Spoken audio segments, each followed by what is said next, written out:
Hey, closet busters and bold move makers. It is time once again for Life Uncloseted. So I want you to gather around because it is time once again to kick down those closet doors of your life.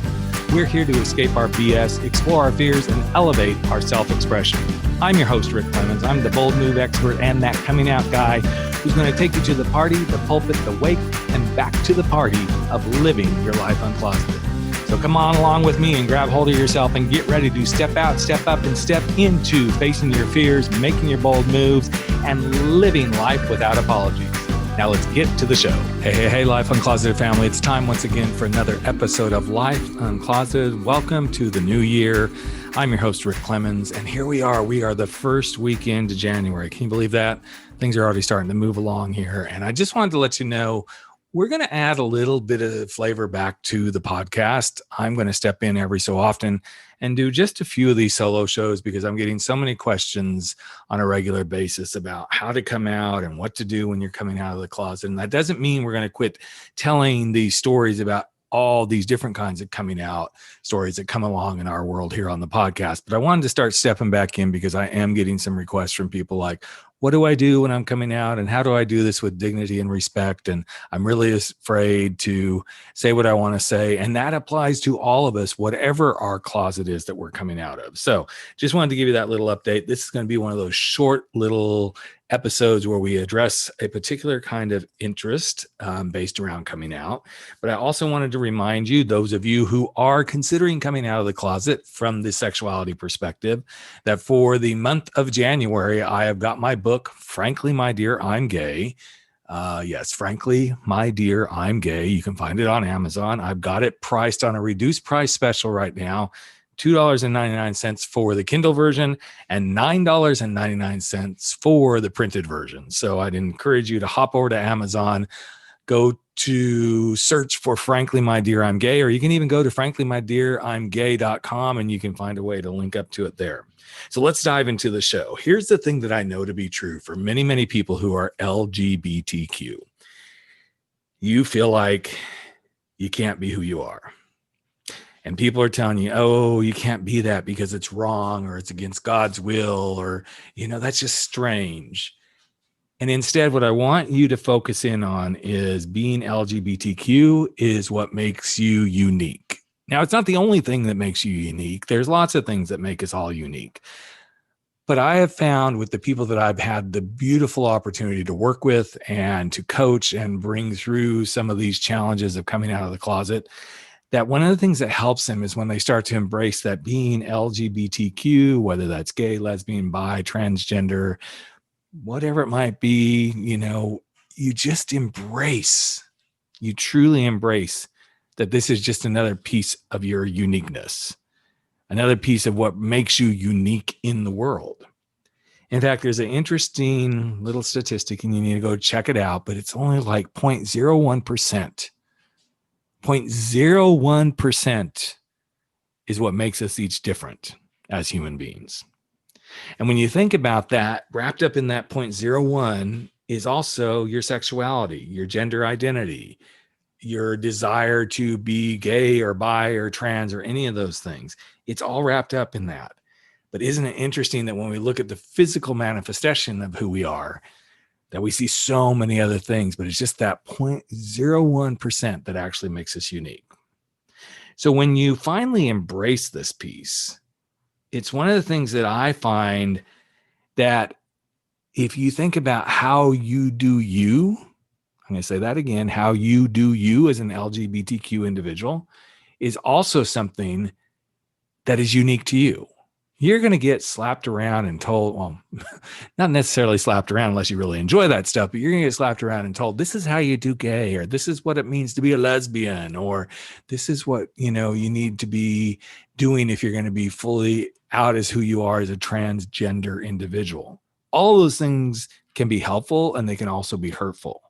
But I want you to grab onto this concept that even how you do LGBTQ is very unique to you. It's just you. It's how you do it.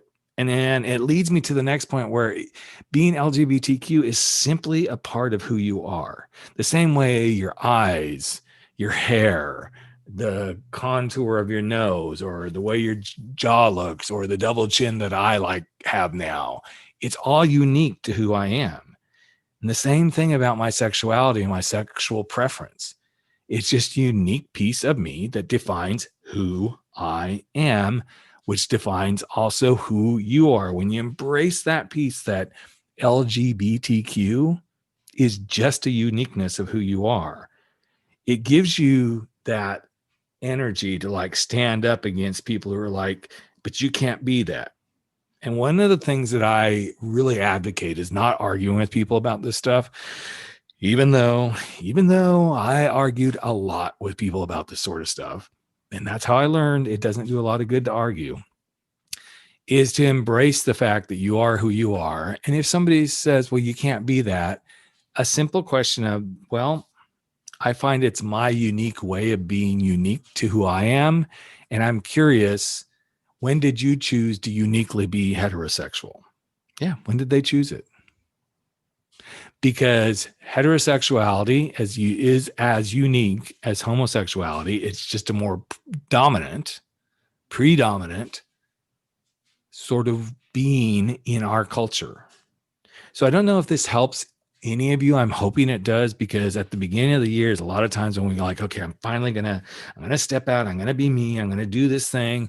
And then we get scared because we start coming up against those obstacles. And I'm hoping over the years we continue to chat together and you listen. I guess I'm not really chatting with you, but hey, I'm going to tell you a little bit about some things that shows up for some of you guys out there that may want to chat, where hopefully through these little short snippets, you start to get the confidence and the courage, and you go do some digging and you start to go, yes, I'm committing to this, so you can consistently show up in your life the way you are.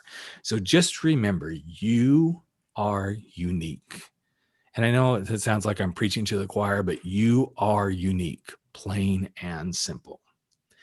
And I referenced something about some chats that go on. There are several chats that go on that I hold 3 times a month, one night each week for different things.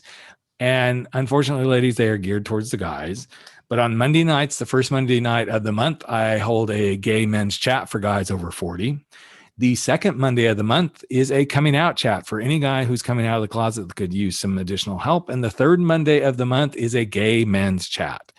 So those are all available. Go to the website, go to rickclemons.com, look for the little chat tab, and you'll be able to find out anything you need to about joining us for any of those chats. We do it on Zoom. You can come, you can listen, you can just lean in and get some information. You can participate. We don't force anybody to do anything they don't want to do, because we realize everyone is unique and everybody gets to do this coming out journey, regardless of what the journey is. Even if it's leaving that job that you freaking hate, everybody is uniquely entitled to be exactly who they are. So thanks for joining us for another episode of Life Uncloseted. I look forward to having you listen throughout the year.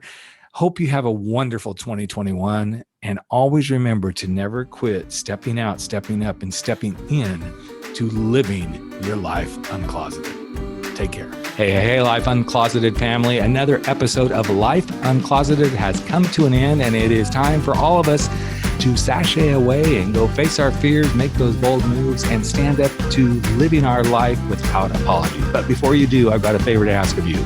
Would you hop over to iTunes or Spotify or Podbean or wherever it is that you're listening to this, and just give us a little bit of love if you like what we're doing here at Life Uncloseted. Here's what it does. It helps other people find the show. It helps other people get to know what we're all about. And you just might help change a life. In fact, if you really want to change a life, we'd love it if you just ask a friend to take a listen and see what they think. So that's it. Love you all deeply. I'm Rick Clemons, the host of Life Uncloseted, and never stop stepping out, stepping up, and stepping into living your life uncloseted.